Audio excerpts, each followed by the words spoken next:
Today we are going to discuss about egg mark. Egg mark दो शब्दों से मिलकर बना है. Egg means agriculture and mark means certification mark. तो एग मार्क क्या होता है? ये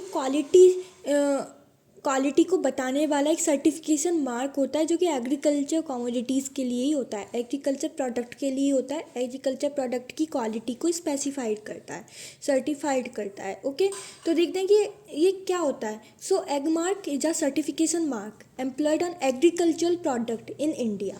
यानी कि इंडिया यहाँ पे लिखा हुआ है, यानी कि नेशनल लेवल का होता है, इंटरनेशनल लेवल का नहीं होता, क्योंकि केवल ये जो एग मार्क है वो एग्रीकल्चर प्रोडक्ट की क्वालिटी को बताता है केवल इंडिया में. Okay, so assuring that they confirm to a set of standard approved by the Directorate of Marketing and Inspection and attached office of the Department of Agriculture Corporation Farmer Welfare.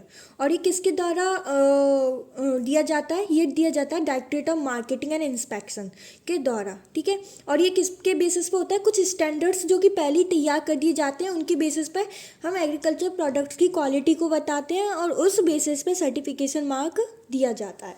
Okay, so ये इसके head quarter कहाँ पर है? वो है फरीदाबाद में. Okay, Haryana में आता है. और ये किस एक्ट के अंदर बना था? देखिए, जब भी हमारे इंडिया में कोई भी चीज़ बनती है तो सबसे पहले एक्ट पास होता है, फिर उसके बाद ऑर्गेनाइजेशन बनती है, फिर उसके बाद रूल्स एंड रेगुलेशंस आती हैं. सो ये किस एक्ट के अंदर बना है? Agricultural produce grading and marketing act 1937 के अंदर एग मार्क बना है.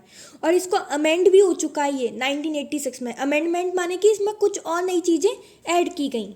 और ये इसमें कितनी कमोडिटीज़ आ जाती हैं? इसमें 224 कमोडिटीज़ आ जाती हैं. Oil seed crops, vegetable crops, food, ghee, butter यानी कि मिल्क प्रोडक्ट, ये सब इसके अंदर आ जाते हैं. और कुछ मीट प्रोडक्ट भी इसके अंदर आ जाते हैं. ओके, अब जो मिनिस्ट्री, अब इसका फ्रेमवर्क देख लेते हैं कि इसे ये कैसे बनता है हमारा egg mark. So ministry of agriculture and farmer welfare, ये मिनिस्ट्री हो गई जिसके अंदर दो बॉडीज़ बनती हैं. वो दो बॉडीज़ कौन सी हैं? वो दो डिपार्टमेंट कौन से? Department of agriculture corporation and farmer welfare, और दूसरा कौन सा है? Department of agriculture research and education, यानी कि डेयर. पहला एक हो गया डेयर और एक हो गया ये.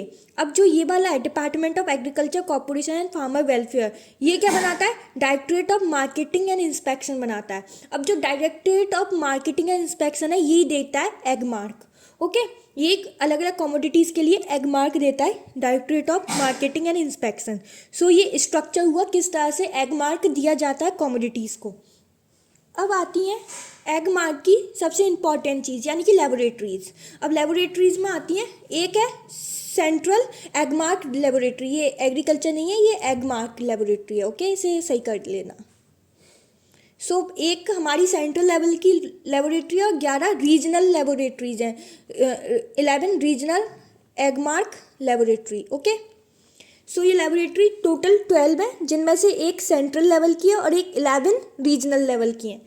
और इसमें इसको सर्टिफाइंग एजेंसी कौन सी है? Directorate of marketing and inspection is the certifying agency. Okay, अब हम ऑब्जेक्टिव्स देख लेते हैं कि क्यों हमें ग्रेडिंग स्टैंडर्डाइजेशन करना ज़रूरी है एग्रीकल्चर कमोडिटीज़ का. और ग्रेडिंग और स्टैंडर्डाइजेशन के बेसिस पे हम एग मार्क देते हैं, यानी क्वालिटी स्पेसिफिकेशन करते हैं. और हम जैसे कि मेरे पहले वाले लेक्चर में भी पढ़ चुके हैं कि स्टैंडर्ड्स पहले आ जाते हैं जिनके बेसिस पे ग्रेडिंग की जाती है, यानी कि सॉर्ट आउट किया जाता है प्री डिस्क्राइब स्टैंडर्ड्स के बेसिस पे.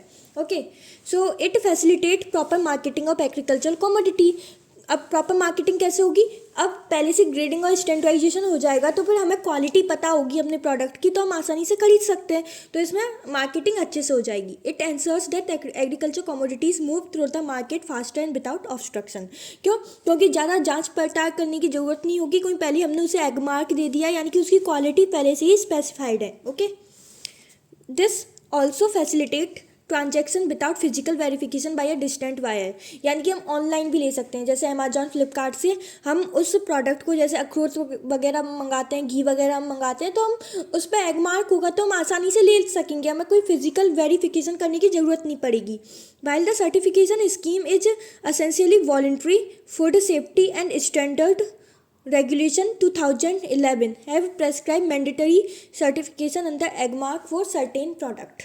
अब क्या होता है, जो सर्टिफिकेशन स्कीम है, हाँ ये याद रखना कि जो ये सर्टिफिकेशन स्कीम है ना, ये वॉलंटरी है, लेकिन जो कुछ प्रोडक्ट हैं उनके लिए इसे क्या कर रखा है, मैंडेटरी कर रखा है। जैसे घी हो गया, बटर हो गया, या फिर हमारी हनी ड्यू हो गया, उनके लिए ये जो सर्टिफिकेशन है ये मैंडेटरी है। और ये किस एक्ट के अंदर है, फूड सेफ्टी एंड स्टैंडर्ड्स। ये पीछे वाले पेज में लिखा है फूड सेफ्टी एंड स्टैंडर्ड, यानी कि prohibition and restriction on sale. Regulation 2011 के हिसाब से जो कुछ प्रोडक्ट हैं जिन पे ये एग मार्क देना मैंडेटरी कर रखा है। वो प्रोडक्ट कौन से हैं, हनी ड्यू और कार्बिया कैलोसा, इनके लिए हमें देना ही पड़ेगा, यानी कि एग मार्क होना ही चाहिए। Okay, the blended edible vegetable oils can not be sold in loose form. अब जो ब्लेंडेड एडिबल वेजिटेबल ऑयल्स है ना, इन्हें लूज फॉर्म में सेल नहीं कर सकते, यानी कि किसी पॉलीथिन या फिर किसी ऐसी डिब्बे में नहीं सेल कर सकते। उसके लिए सील पैकेज चाहिए, यानी कि वो अच्छे से कवर्ड होना चाहिए, अच्छे से बंद होना चाहिए।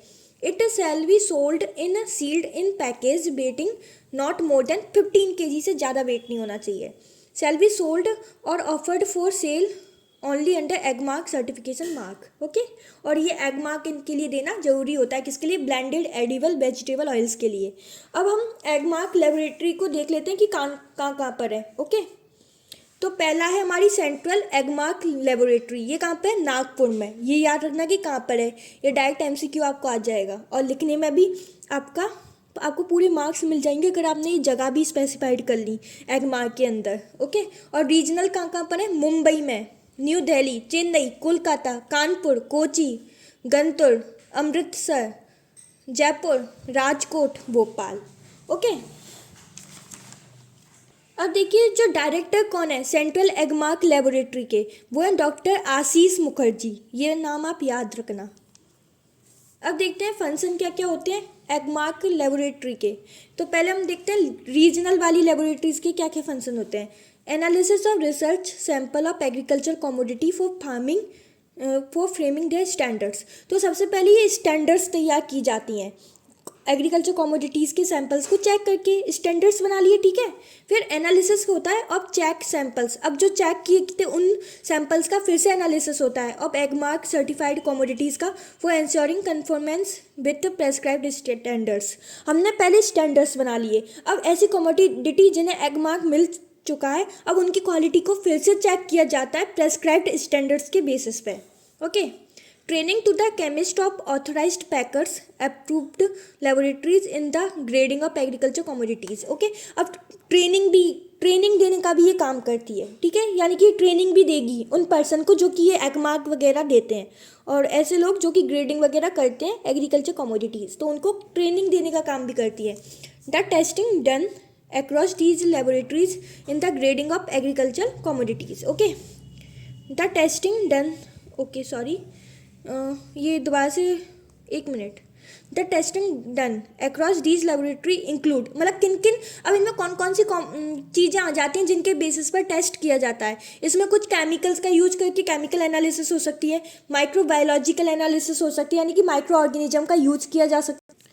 अब पेस्टिसाइड रेसिड्यूज़ के बेसिस पे कि उसमें कोई पेस्टिसाइड्स तो नहीं है हमारे जो एग्रीकल्चर कमोडिटी है उसमें, और एक एफ्लाटॉक्सिन एनालिसिस। जैसे कि हम जानते हैं कि जो ग्राउंडनट होती है उसमें एक फंगस लग जाती है, कौन सी, एस्परजिलस, जो कि एफ्लाटॉक्सिन रिलीज करती है, इसके कारण उसका बिटर टेस्ट हो जाता है।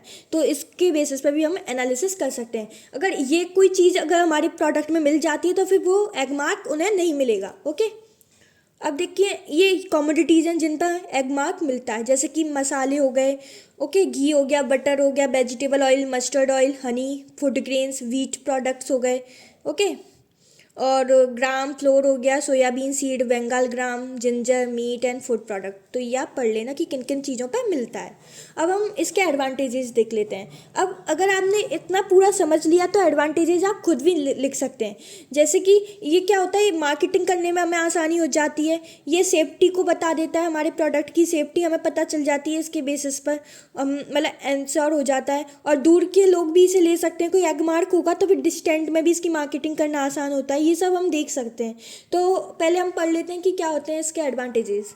The Agmark registration aids legal significance and benefit to an agriculture produce, यानी कि उसे लीगली वो अप्रूव्ड हो जाता है कि हाँ ये एग्रीकल्चर प्रोड्यूस कैसा है, ये वैलिड है, ओके, अच्छा है। Second, ensuring safety of product, ensuring quality of imported product. अब ये क्या करता है कि ये इंश्योर कर देता है कि जो हमारा प्रोडक्ट है ना वो सेफ है कंजप्शन के लिए, ओके, और इम्पोर्टेड प्रोडक्ट भी सेफ है, ओके।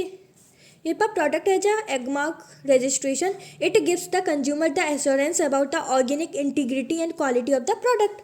वही सेम चीज़ ही रिपीट हो रही है बार बार। These standards bear conformity to the requirement of the World Trade organisation.